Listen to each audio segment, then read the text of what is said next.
Ya pemirsa, di hari ini saya berada di Desa Naitai, Kecamatan Fatuleu Barat, Kabupaten Kupang, Provinsi Nusa Tenggara Timur, melihat kondisi yang kemarin terdampak banjir.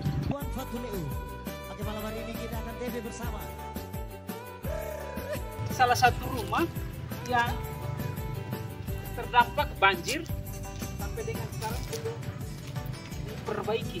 Ini ada pohon yang dibawa oleh banjir.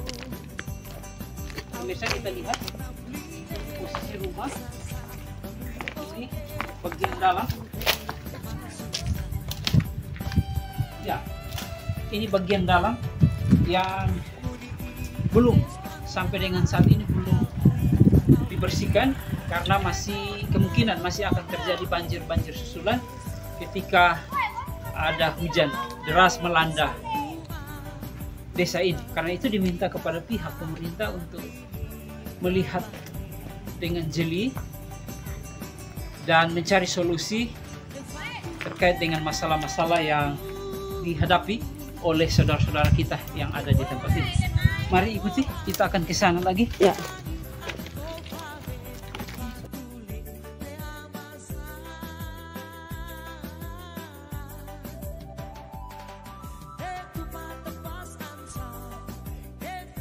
Ini rumah yang kedua yang harus kita lihat akibat banjir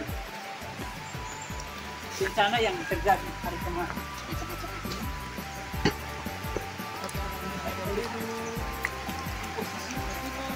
Dibawa oleh air patah, dan sementara ini nanti kita akan bertemu dengan kepala desa untuk kita mewawancarai posisi para korban ini ada di mana. Ini ada mobil juga yang dibawa oleh banjir. Bisa. Ya, ini bagian dalam dari rumah.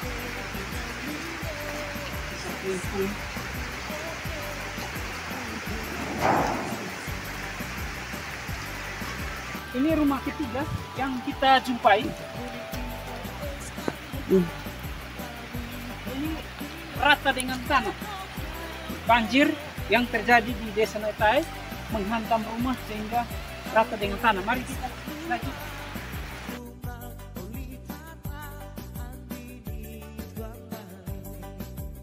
Ya, bagian dapur juga rata. Mari.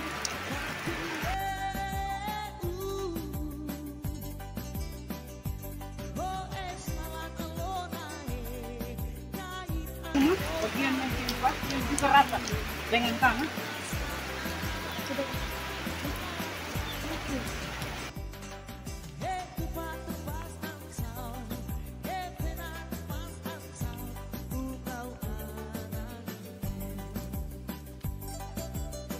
Lihat, ini kios juga, kios rusak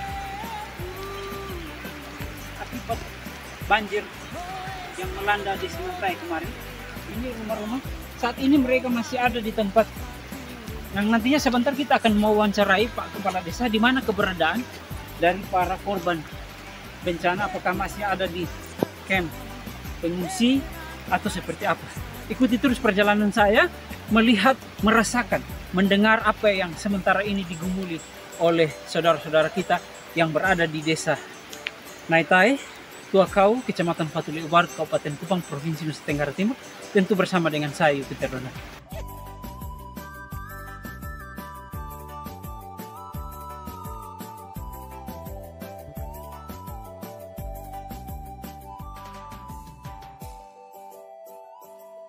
Pemirsa Suara Harapan, di kesempatan ini kembali lagi saya berada di Desa Naitai, Kecamatan Fatuleu Barat, Kabupaten Kupang, Provinsi Nusa Tenggara Timur.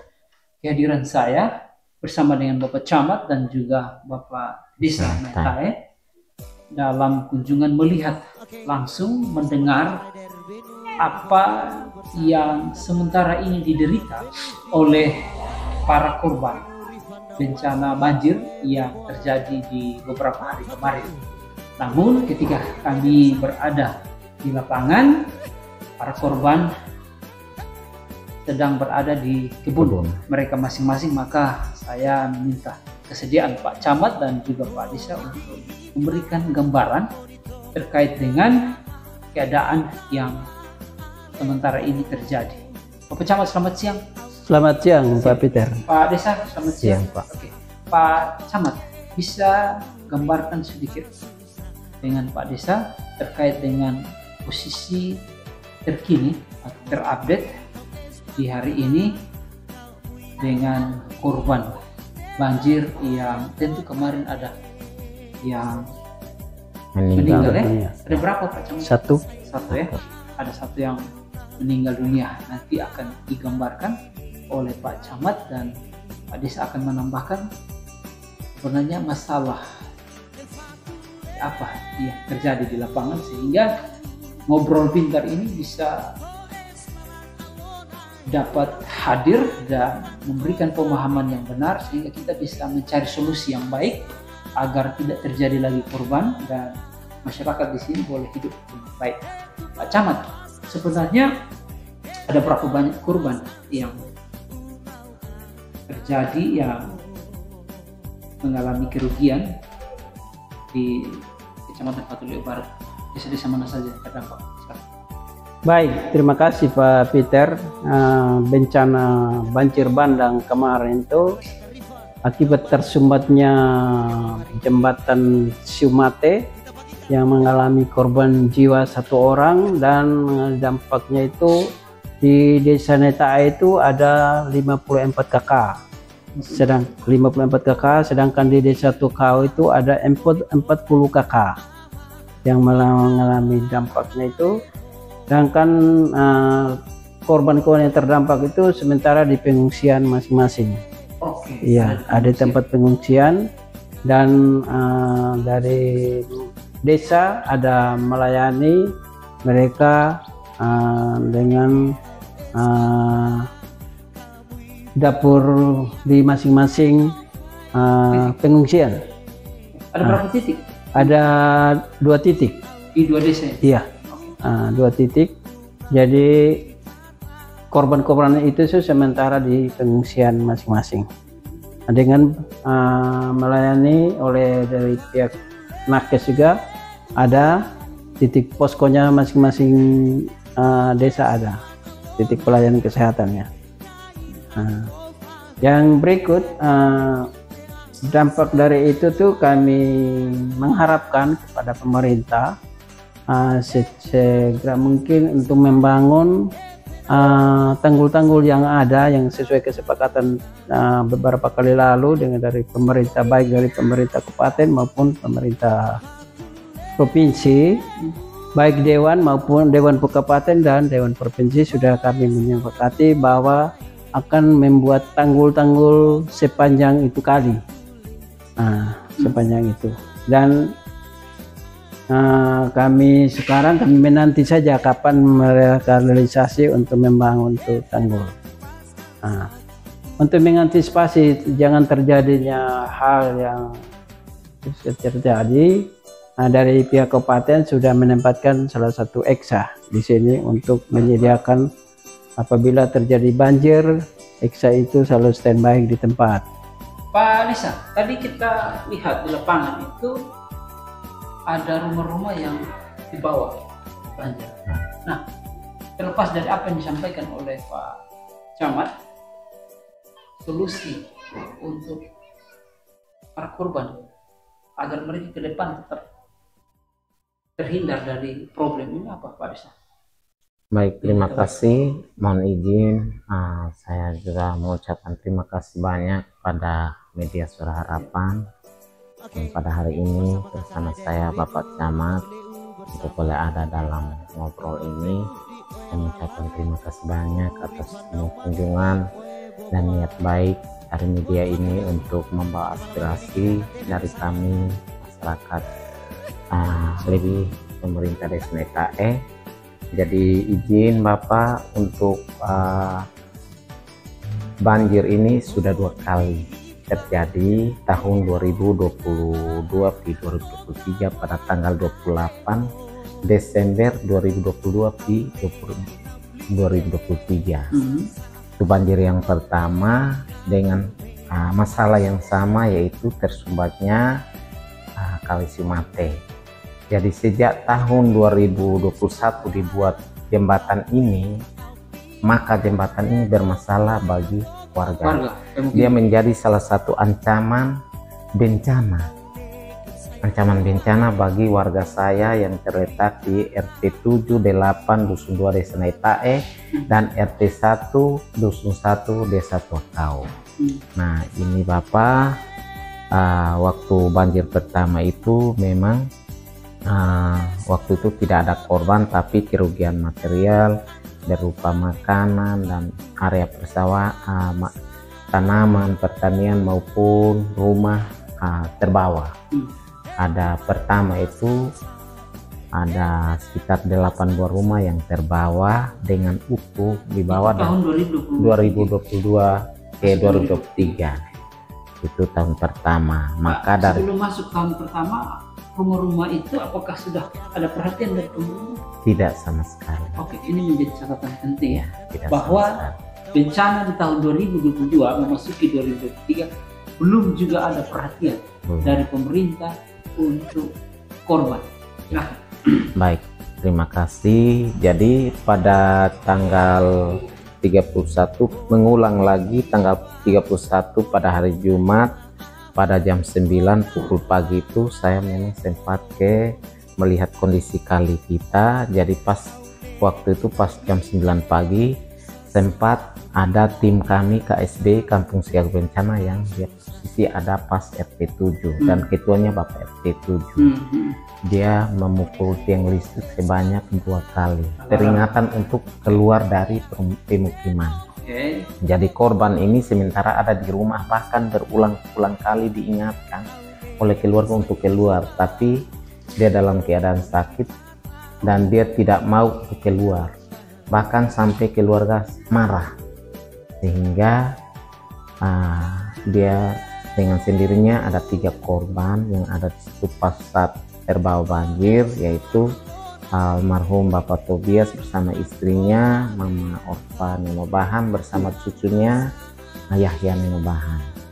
Hingga keluarga sempat menyelamatkan anak Yahya, sedangkan istrinya terseret banjir 100 meter.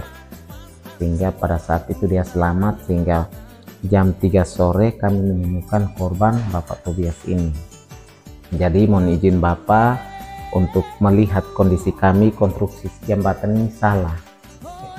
Dia harus merubah tipe dari konstruksinya, dan itu memang kalau seandainya pemerintah pusat dalam hal ini provinsi mereka membiarkan jembatan ini, maka akan berulang tahun.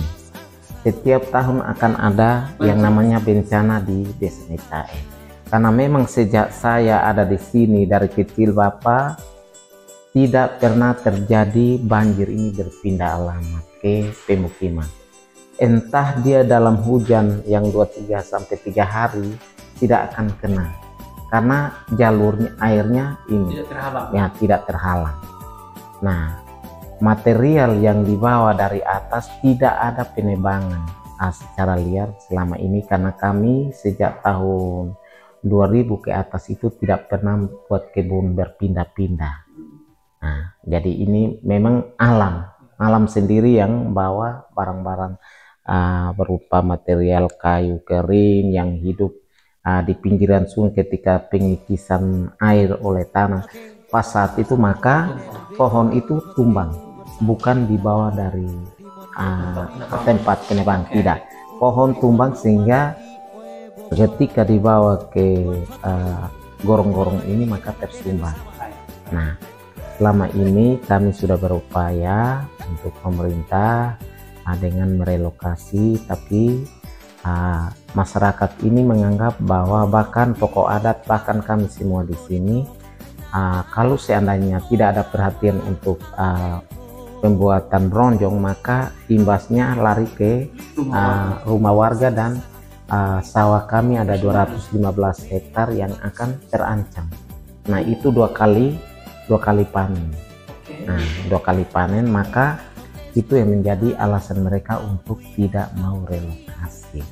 Nah, tapi untuk sementara ini kami bersama dengan pemerintah kecamatan, Bapak Camat, dan kami pemerintah desa berusaha untuk mereka direlokasi sementara untuk mengamankan bencana atau cuaca yang sementara ini jalan. Jadi itu apa yang menjadi perhatian pemerintah Desa Naitae, dan harapan kami Bapak, kalau media ini bukan kami pakai untuk melihat pemerintah atas punya kejelekan, tapi kami mohon supaya jembatan ini dirubah dia pun konstruksi. Jadi itu catatan kami pemerintah desa. Kalaupun tidak dirubah karena alasan harus 5-25 tahun, maka nanti setiap tahun akan ada ulang tahun bencana. Nah, itu catatan kami. Baik. Nah, untuk tahun 2024-2025 berapa rumah yang terdampak, Pak? Untuk rumah yang terbawa banjir, untuk keseluruhan ada 8 buah rumah. 2023, 2022, 2023, 2028, 2024, 2025 berapa? Untuk keseluruhan itu ada 22. Untuk di Naitae? Untuk Naitae, untuk yang harus dibangun rumahnya. Harus diperbaiki sehingga diperbaiki dan harus ada rumah supaya mereka bisa tinggal. Saat ini mereka tidak, setelah banjir mereka tidak kembali karena mereka ada di perumahan keluarga. Di Naitae kurang lebih berapa rumah? 22. Di kesempatan ini saya bertemu dengan Kepala Desa Tuakau. Selamat siang Pak Desa. Selamat siang. Bagaimana kabar? Baik. Sehat. Puji Tuhan masih sehat walaupun siap, di fit. Desa sini lagi dalam keadaan bencana. Pak Desa izin, hari ini saya berjumpa dengan Pak Desa mewawancarai terkait dengan bencana yang terjadi di hari kemarin di Desa Tuakau, Kecamatan Patuleu Barat, Kabupaten Kupang, Provinsi Nusa Tenggara Timur. Boleh tahu berapa jumlah kakak yang terdampak bencana dan penyebab dari bencana, dan saat ini perhatian pemerintah terhadap korban-korban yang ada di Desa Tuakau seperti apa, dan juga solusi yang ditawarkan untuk ke depan tidak terulang lagi bencana. Silakan Pak Desa memperkenalkan nama dulu. Ya, nama saya Benyamin Dun, saya Kepala Desa Tuakau. Terkaitan dengan bencana yang menimpa kami tanggal 30 Januari itu di Desa Tuakau itu ada 40 rumah kakak. 40 yang terdampak bencana. Bencana apa? Bencana banjir. Banjir. Ya. Di situ ada 3 kategori, yaitu dampak ini besar, ringan, sedang dan berat. Di situ ada harapan dari kami pemerintah desa di sana supaya kalau bisa konstruksi jembatan itu dirubah.